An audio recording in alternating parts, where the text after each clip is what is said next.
दो वेक्टर्स को ऐड करना सीख लिया हमने, राइट ना, using triangle law of vector addition and parallelogram law of vector addition. पर क्या हो अगर वेक्टर दो से ज्यादा हो, तो 3 हो, 4 हो, 40 हो। एक बच्चा कह रहा है कि सर पॉलीगन लॉ लगा दो, एक कह रहा है ट्राइंगल ही लगा दो, बार बार ट्राइंगल लगा दो। तो दोनों ही सेम बातें कह रहे हैं, आओ देखते हैं कैसे।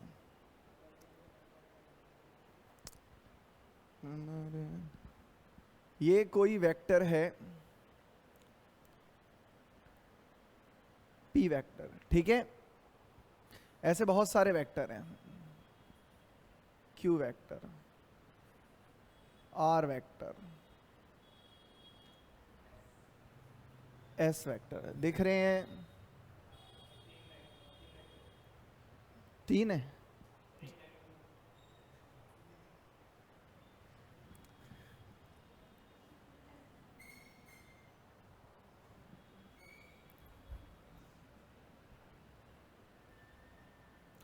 हमसे कहा गया इन सारे वेक्टर्स को ऐड करो, ओके। सबको ऐड करना है, तो सबसे पहले क्या करेंगे, इन्हें रिजॉल्व करेंगे। और बेटर है अगर आप ट्रायंगल लॉ लगाना चाहते हैं, हेड टू टेल अटैच करते जाएं, ठीक है। क्या करें, हाँ, रिजॉल्व तो कर ही सकते हैं हम, राइट ना। P vector, Q vector, head to tail attachment, ठीक है। उसके बाद R vector, S vector, T vector, U vector. क्या ये थोड़ा थोड़ा पॉलीगन जैसा दिख रहा है? पूरा तो नहीं, देखो अभी पूरा कहाँ बना, राइट ना। तो polygon law of vector addition कहता क्या है कि अगर आपके पास बहुत सारे वेक्टर्स हैं जिन्हें आपको ऐड कराना है, तो आप उनकी हेड टू टेल अटैचमेंट कराते चले जाओ, ठीक है। बोलो, हेड टू टेल अटैचमेंट कराइए। अब ये लॉ कहता है कि इन सब का रिजल्टेंट क्या होगा। इन सब का मतलब एक ऐसा वेक्टर निकालना है आपको जो इन सब का सम हो, जो इन सारे वेक्टर्स का काम अकेले ही कर दें। तो अकॉर्डिंग टू पॉलीगन लॉ वो वेक्टर इसी पॉलीगन की क्लोजिंग साइड होगी। क्या होगी? क्लोजिंग साइड, जिसे आप अपोजिट ऑर्डर में लेंगे। अपोजिट ऑर्डर मतलब इसका टेल और हेड ऐसे ज्वाइंट करा दो, ठीक है। अच्छा, इसको आर वेक्टर मान लिया हमने। अब रिजल्टेंट को क्या बोलें, इसे कुछ और बोल दो। क्या बोलें इसे? ए वेक्टर बोल दो। कोई दिक्कत?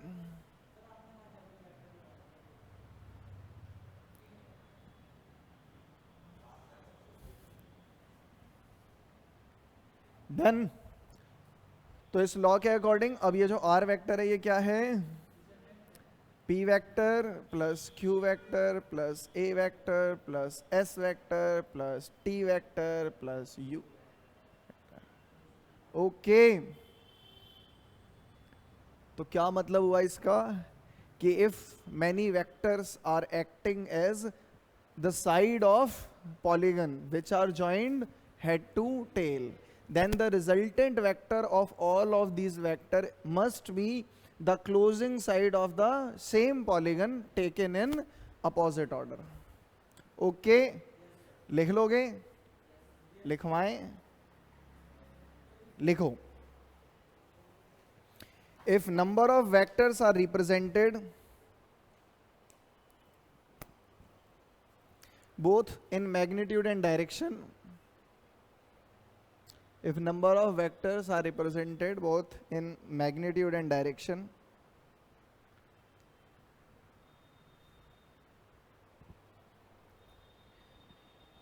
by the sides of an open polygon, by the sides of an open polygon taken in order, यहाँ पे टेकन इन ऑर्डर का मतलब है head to tail attachment, the resultant is represented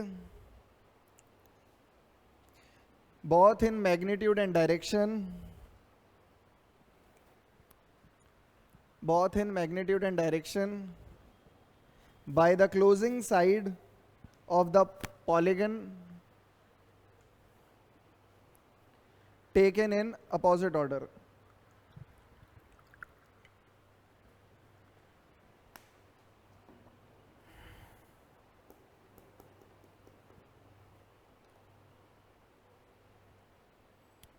easy. अच्छा, एडिशन में ये इजी है, समझ गए। अगर आप ध्यान से देखेंगे तो पॉलीगन रिपीटेड ट्राइंगल लॉ ही है, राइट ना। जैसे आप केवल Q और A वेक्टर का रिजल्टेंट निकालो तो ट्राइंगल लॉ के अकॉर्डिंग जो रिजल्टेंट होगा वो इस ट्राइंगल की क्लोजिंग साइड होगी। Let's say this is R1 vector, जो मिलेगा आपको क्या, Q vector plus A vector. समझ गए, बहुत अच्छा। शुरुआत P से करनी चाहिए थी, चलो P से ही करते हैं। P और Q का रिजल्टेंट ये R1 vector which is P vector plus Q vector. क्या हम इस R1 वेक्टर की वैल्यू निकालना जानते हैं? जानते हैं, हमने ट्राइंगल लॉ पढ़ा है, हम इसका मैग्नीट्यूड डायरेक्शन दोनों निकाल सकते हैं, राइट ना। बहुत अच्छे। अब इस R1 वेक्टर और A वेक्टर को ऐड करके आप फिर से एक रिजल्टेंट निकाल सकते हैं यूजिंग ट्राइंगल लॉ। और ये जो आपका होगा R2 वेक्टर, ये क्या होगा, this is R1 vector plus A vector, R1 vector plus A vector ना। और ये R1 वेक्टर क्या है, ये itself P vector plus Q vector है। मतलब ये जो R2 मिला आपको, ये P vector plus Q vector plus A vector मिल गया, राइट। रिपीटेड ट्राइंगल लॉ है ये। अब दोबारा से S वेक्टर को भी ऐड करना है तो R2 और S का रिजल्टेंट ले लो, इसे बोल दो R3। सेम फिर इसका ले लेना, फिर इसका और इसका लोगे तो R आ जाएगा, राइट ना।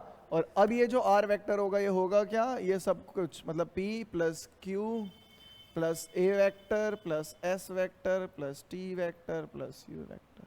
Easy, very good. जहां लॉ लिखा है उसके नीचे बस ये डायग्राम बना ले फटाफट, फिर आगे बढ़ेंगे।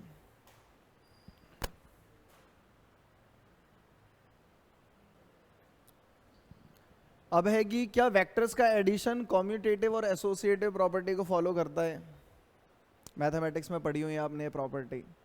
मतलब ये है कि अगर A में B को ऐड करो या फिर B में A को ऐड करो, क्या सेम रिजल्ट आएगा? हमेशा ऐसे यस नहीं बोल देना होता, कई बार ये चीज़ें सही नहीं भी होती है ना। कॉम्यूटेटिव प्रॉपर्टी हाँ अभी के लिए सही है, ये अच्छी बात है। ये क्यों नहीं होता है अभी आप उसमें सीखोगे, किसमें, प्रोडक्ट में सीखोगे, ठीक है।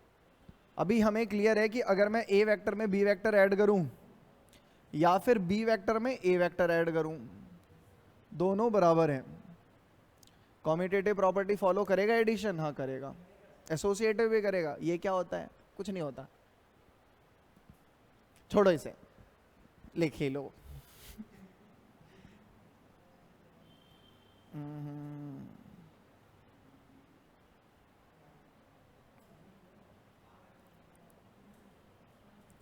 क्या ये ट्रू है? बोलो हाँ ट्रू है। इसमें अलग क्या है? इसमें अलग है थोड़ा सा। इसमें आप B और C को पहले ऐड कर रहे हो और उसमें A वेक्टर ऐड कर रहे हो, राइट। और यहाँ क्या कर रहे हो आप, A में B ऐड कर रहे हो और उसके बाद उसमें C ऐड कर रहे हो। तो क्या दोनों में रिजल्ट सेम मिलेगा? तो आंसर है हाँ सेम मिलेगा। ओके, इसका प्रूव करने की नीड नहीं है, कहीं नहीं पूछा जाएगा। लिखना चाह रहे हो? ये है, इसे बोलते हैं कॉम्यूटेटिव प्रॉपर्टी, ये है एसोसिएटिव। ओके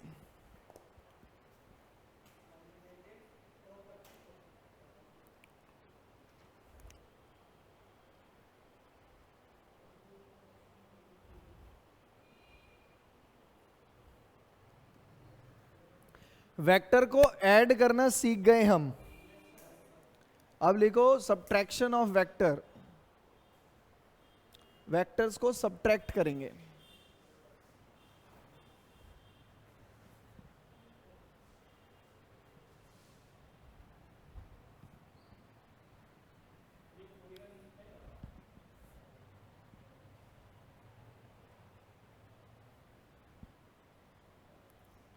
अगर मैं अभी आपसे कहूं कि आप वेक्टर को एडिशन और सब्ट्रैक्शन दोनों सीख गए तो शायद आप मानेंगे नहीं बात को। अभी क्या है, हमने एडिशन सीखा है, पर सब्ट्रैक्शन को भी हम एडिशन की तरह ही सॉल्व करने वाले हैं। देखो, क्योंकि एडिशन आपको आ गया है, इसका मतलब यह है कि आपको, आओ देखते हैं कैसे। जैसे ये वेक्टर p वेक्टर है और फिर कोई दूसरा वेक्टर q है, अगर हम उसे ऐड करेंगे तो क्या करेंगे, उठा के यहां रख देंगे, right. Head to tail attachment कराएंगे, इन दोनों का रिजल्टेंट हमें क्या देगा, रिजल्टेंट इन दोनों का सम, राइट। हमें क्या करना है, हमें सब्ट्रैक्ट करना है, राइट ना। तो पहला सवाल तो यह है कि किस वेक्टर में से कौन सा सब्ट्रैक्ट करना है। चलो p में से q सब्ट्रैक्ट करते हैं। तो जिस वेक्टर को माइनस करना है उसका नेगेटिव वेक्टर, एक कंसेप्ट पढ़ा था हमने, हाँ, उसका नेगेटिव वेक्टर ले लो, मतलब equal vector but taken in opposite direction. Magnitude उतना ही, डायरेक्शन 180 से चेंज कर दी, 180 डिग्री से चेंज कर दी, ठीक है, ओके। अब एक बात बताओ, ये भी यहां पर भी तो ट्राइंगल लॉ अप्लाई हो रहा है ना। इस ट्राइंगल की क्लोजिंग साइड भी रिजल्टेंट देगी, let's say r dash vector, right. अब ये वेक्टर होगा क्या, ये होगा p vector plus minus of q vector. तो एक्चुअल में हमें क्या मिला, राइट ना। तो हमें वेक्टर का सब्ट्रैक्शन भी ऐसे ही कर देंगे एडिशन की तरह, राइट। बस ये डायग्राम बना लेना टॉपिक के अंदर, बोलो मतलब सुनो। एक बॉडी को एक ही साथ दो वेलोसिटीज दी जाती हैं, ठीक है ना। एक दी गई उसे टुवर्ड्स ईस्ट 30 मीटर पर सेकेंड और एक टुवर्ड्स नॉर्थ, अरे बोलो वेलोसिटी, इसको बोल दो 40 मीटर पर सेकेंड। आपको निकालना है इन दोनों वेलोसिटीज का रिजल्टेंट, फास्ट, जल्दी से निकालो, इजी क्वेश्चन है। अच्छी बात है, निकल गया। तो यहां पर टेल टू टेल अटैचमेंट है, तो parallelogram law of vector addition लगा दो, मतलब इनका रिजल्टेंट इसी की क्लोजिंग साइड, इसी का डायगोनल होगा। प्रोजेक्शन लेना चाहो यहां पर ले लो, राइट ना। वैसे अगर दो वेक्टर एक दूसरे पे 90 डिग्री पर हो तो डायरेक्ट ही फॉर्मूला बता रखा है आपको, ठीक है, हाँ, बहुत अच्छे। तो ये 40, ये 30 और ये 40, रिजल्टेंट क्या होगा, under root of v1 square plus v2 square plus 2 v1 v2 cos 90, तो हटा ही दो, राइट ना। तो कितना हो गया, 30 स्क्वायर प्लस कितना आ जाएगा ना, 2500, मतलब कि 50 मीटर पर सेकेंड की वेलोसिटी मिल रही है उसे इस डायरेक्शन में, राइट, ओके। कोई पूछे किस एंगल पे है ये वेलोसिटी, बीटा भी बताओ, रिजल्टेंट की डायरेक्शन, तो 10 बीटा डायरेक्टली लगा दो आप इसमें, p by B that is 40 by, right ना। तो बीटा कितना आ गया आपका, 10 इनवर्स 4 अपॉन इस डायरेक्शन पे है, राइट, बहुत अच्छा। देखो ये क्वेश्चन किस तरीके से पूछ लेते हैं, सुन लो पहले फिर लिख लेना। कि एक पर्सन है, वो स्टिल रुके हुए पानी में 30 मीटर पर सेकेंड की स्पीड से मान लो स्विमिंग कर सकता है, नहीं आई बात समझ में, रुके हुए पानी में। लेकिन अभी क्या है, अभी वाटर फ्लो कर रहा है और वाटर की फ्लोइंग वेलोसिटी है 40 किलोमीटर पर आवर की। मैंने मीटर पर सेकंड बोला था पहले, कोई बात नहीं, क्वेश्चन चेंज करते हैं। रुके हुए पानी में वो 30 किलोमीटर पर आवर की स्विमिंग कर सकता है रुके हुए पानी में, पर जो वाटर है, जो रिवर है, फ्लो कर रही है कितने से, 40 किलोमीटर पर आवर से। तो अब अगर वो फ्लोइंग रिवर के अंदर स्विम करता है तो उसकी रिजल्टेंट वेलोसिटी क्या होगी, नहीं आई बात समझ में। देखो तो ये क्या है, ये वो वेलोसिटी हो जाएगी, कौन सी वेलोसिटी, जिसमें वो रुके हुए पानी में स्विम कर सकता है। ये रिवर की वेलोसिटी, मतलब वो आगे जा रहा है, रिवर उसे इस तरफ धकेल रही है, तो ओवरऑल रिजल्टेंट वेलोसिटी इस डायरेक्शन में मिलेगी, राइट ना। और ये होगी कितनी, तो निकाल लेंगे, ठीक है। और किस एंगल पर जाएगा वो, बीटा, वो भी निकल जाएगा। इजी है ना। ऐसे ही मतलब लैंग्वेज के क्वेश्चन बन जाते हैं इससे। क्या अपोजिट डायरेक्शन में, अरे यार ये रही, इसमें नदी बह रही है, ठीक है, और रिवर जो फ्लो करके जा रही है वो 40 किलोमीटर पर आवर की स्पीड से जा रही है, ठीक है। जो पर्सन है वो खाली मतलब कि स्टिल वाटर के अंदर फ्लोइंग कैपेसिटी उसकी 30 किलोमीटर पर आवर की है फ्लो करने की, राइट। और अभी जब वो फ्लो करेगा वो तो इसी डायरेक्शन में फ्लो करेगा, पर ये जो कॉन्टिन्यूस फ्लो उस पे लग रहा है जिसकी वजह से रिजल्टेंट किस डायरेक्शन में गेन करेगा, वो इस डायरेक्शन में गेन करेगा, राइट ना। यार वो तो आगे ही जा रहा है, मेरे को सामने दिख रहा है, मेरे को उधर जाना है, मैं आगे स्विम कर रहा हूँ, पर वो जो वाटर फ्लो कर रहा है वो मेरे पे इस डायरेक्शन में धक्का भी तो लगा रहा है, तो मैं आगे ही जाना चाह रहा हूँ, पर मेरी वेलोसिटी इस डायरेक्शन में ही तो गेन होगी, और वो कितनी गेन होगी वो मिलता है मेरे को यहाँ से रिजल्टेंट। समझ गए, पक्का, ओके। एक और करते हैं, ये जिससे नहीं हुआ वो लिख ले।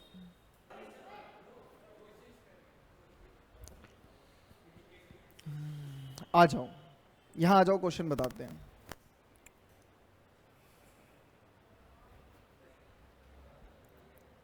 दुनिया, यह बहुत लंबा अच्छा है, तो दुनिया को बताओ कि नॉर्थ की डायरेक्शन कहाँ है। हाँ, नॉर्थ कहाँ है, नॉर्थ इधर है, साउथ ईस्ट किधर है, वेस्ट किधर है, सही कह रहा है। नॉर्थ आपको नहीं लगता ऊपर है, आप आओ, आप जाओ, मना नहीं कर सकते आप, भाग के।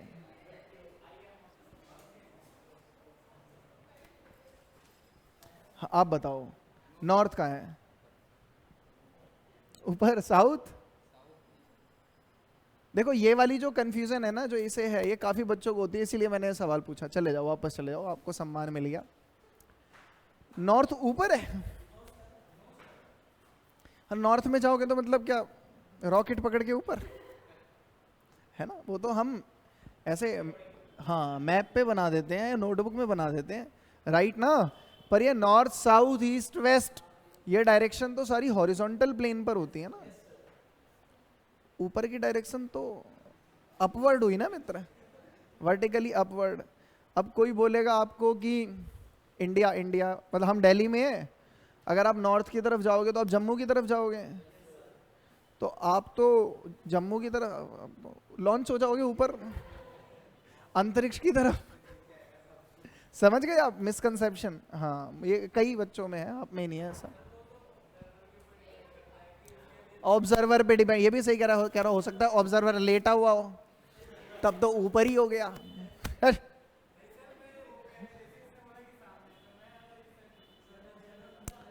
आओ आपसे बात करते हैं, जो कंफ्यूजन समझते हैं।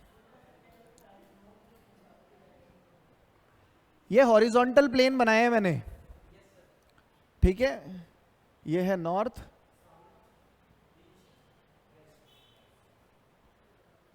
ओके। ये परपेंडिकुलर लग नहीं रहे पर हैं, तो ये डायरेक्शन क्या हुई, बहुत अच्छे, ये वर्टिकली अपवर्ड हुई, और ये छोड़ो, उसकी जरूरत नहीं है। तो एक बॉडी है जो ईस्ट की डायरेक्शन में जा रही है 12 मीटर, कितना, ओके। देन वो 5 मीटर मूव करती है टूवर्ड्स नॉर्थ, 5 मीटर टूवर्ड्स, अच्छा ये परपेंडिकुलर है, लग नहीं रहे, पर इसके पैरेलल बनाया ना मैंने नॉर्थ में। और उसके बाद वो 6 मीटर वर्टिकली अपवर्ड गया, 6 मीटर वर्टिकली अपवर्ड। आपको इनका रिजल्टेंट निकालना है, रिजल्टेंट कैलकुलेट करना है। क्या आपको पता है कि ये भी इस पे परपेंडिकुलर ही है, डायग्राम में दिख नहीं रहा पर है। एक्चुअल में क्या है कि पहले तो वो ईस्ट में गया, फिर वो नॉर्थ में गया, और उसके बाद वो वर्टिकली अपवर्ड गया है। अब इसको डायग्राम में कैसे बनाएंगे आप, ऐसे ही बनाएंगे, यही तरीका है। पर अब आप 3D में समझ गए हैं कि उसका मोशन है कैसा। रिजल्टेंट निकालो, 1 मिनट है। देखो केस तो परपेंडिकुलर वाला ही लगेगा ना, पहले इन दोनों का रिजल्टेंट लगा दो, इन पे लगा दो पाइथागोरस, क्या आ गया अंडर रूट ऑफ, राइट, बताओ कितना आ रहा है, इसका रिजल्ट बताओ,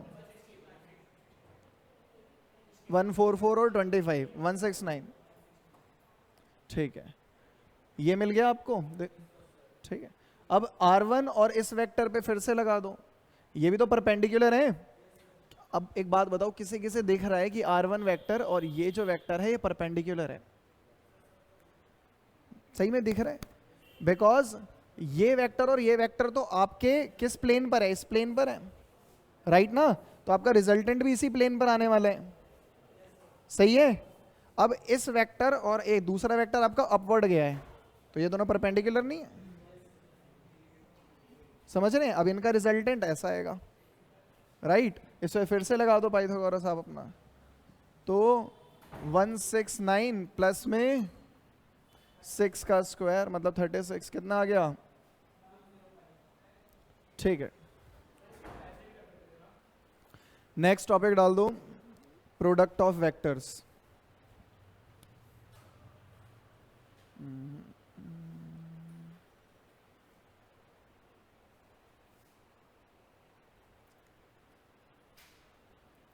देखो इसका मतलब क्या है, अगर मैं किसी वेक्टर को मल्टीप्लाई करता हूं किसी स्केलर से, तो मुझे क्या मिलेगा, क्या मिलेगा, 100% है वेक्टर ही मिलेगा, क्या मिलेगा, और कैसा वेक्टर मिलेगा, तो स्केलर टाइम्स, स्केलर टाइम्स का मतलब समझ रहे हैं, ये एक स्केलर है, मतलब ये कोई मैग्नीट्यूड होगा, नंबर होगा, तो ये ज़्यादा से ज़्यादा इसके मैग्नीट्यूड को चेंज करेगा, डायरेक्शन को तो नहीं, राइट ना। तो जब भी आप किसी स्केलर वैल्यू को वेक्टर से मल्टीप्लाई करोगे तो अपनी डायरेक्शन नहीं बदल रहा, वो बस अपना मैग्नीट्यूड बदल रहा है, तो उसका मैग्नीट्यूड स्केलर टाइम्स हो जाएगा, मतलब वो वेक्टर स्केलर टाइम्स इंक्रीज या डिक्रीज हो जाएगा, समझ रहे हो। जैसे मान लो कहीं पे कहीं लिखा है ए वेक्टर और आप इसे मल्टीप्लाई करते हो 2 से, तो ये 2a वेक्टर हो गया। अब 2a वेक्टर का मतलब क्या है कि एक ऐसा वेक्टर है जो है तो एक ही डायरेक्शन में ही, पर अब इसका मैग्नीट्यूड डबल हो चुका है। जैसे कि अगर ये वेक्टर a वेक्टर है तो ये 2a वेक्टर है, समझ गए। अगर कहीं लिखा है 1/2 इंटू बी वेक्टर, तो इसका मतलब क्या मिलेगा आपको, b वेक्टर बाई 2। तो अगर ये b वेक्टर था तो b वेक्टर अपॉन 2 का मतलब क्या हो गया,